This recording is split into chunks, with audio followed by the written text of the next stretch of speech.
So, quick question. Chris mentioned the book Nudge. There's been several books out there that have popularized the space. So Nudge and the Heath brothers books, and even, I would argue, Cialdini's books and so forth and so on. And so my question to you is, do you think that they're doing a good job of kind of popularizing and spreading the word? And to make this easier, I thought I would give you choice architecture. A would be, I think they're doing a great job. It's great that they're getting the word out.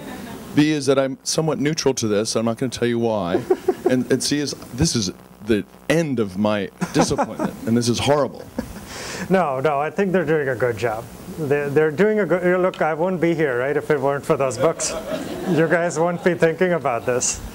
So they are doing a good job. I think what's lacking is how to actually translate these research insights to what works in the real world. Because in lab studies, you know, what psychologists actually do to get these sort of effects, and I'll tell you a little trade secret that I learned. They'll run the thing 50 times, tweaking every little piece of it to get it just right, so then they see the effect and then they publish that. Right? And doing the same thing in the field is frightfully expensive and simply impossible. You just can't devote enough time to do that much iteration. So the challenge is taking those insights and figuring out, well, okay, what will actually work? That hasn't happened yet. You know, we're trying to do it. I think firms like Ogilvy are trying to do it. So it'll take some time. Right. It's like when you do exactly Yeah. Blue button, right, exactly. Yeah, in certain sectors it's possible, it's feasible, like direct mail and online makes it very easy, but in others it's impossible.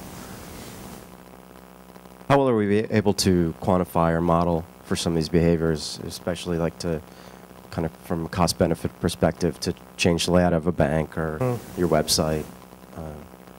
Your question is how, sorry, I missed the first part. How well can we quantify or model for these? We can quantify very well, actually. So most of these studies and all of the studies that we do always have a randomized control trial structure to it.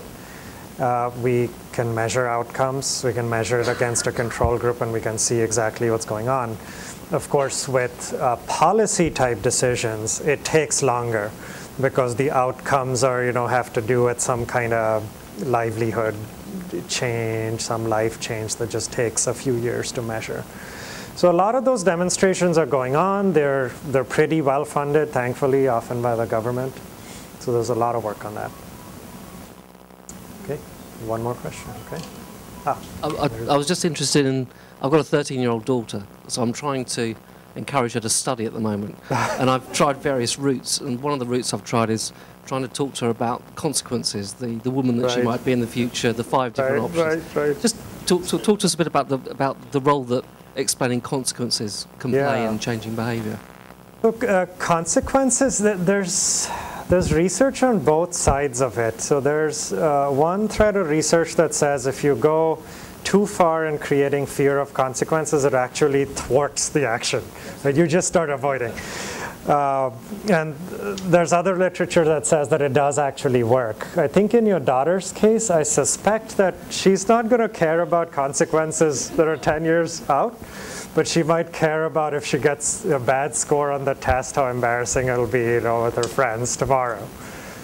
And I'm sure she'll care more about those. But ultimately, it took legislation, which in these legal cases, there's no way out. Just a quick comment and then a question, please. You mentioned the commitment. There's an online commitment service called STICK, S-T-I-C-K-K, which takes the principle of basically shame and embarrassment. You make a commitment in public, but you can combine it with loss aversion because you can put an amount of money up front. Say like, if I don't lose 10 pounds by July 15th, this $100 gets donated, and then you combine it with one other principle, which is this $100 gets donated to the opposite party. Right. And so you have three colliding principles of behavioral economics, which are fairly ingenious.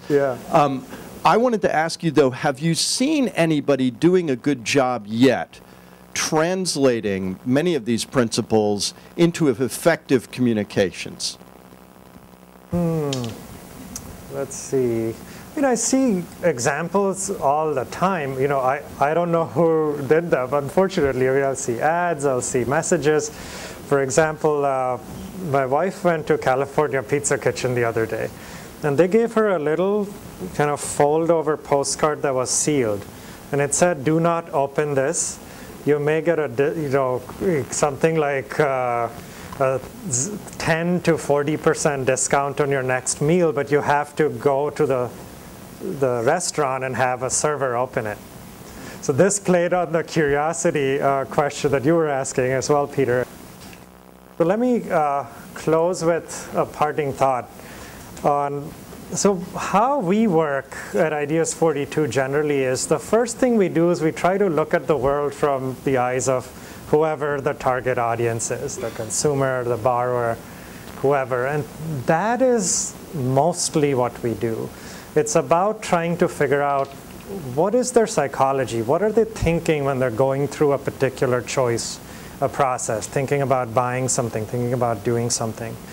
And once we have that piece figured out, then we go in and start to design. And we're still trying to make this into kind of a mechanistic process. Right now, it's more of an art than a science, and it's difficult to do.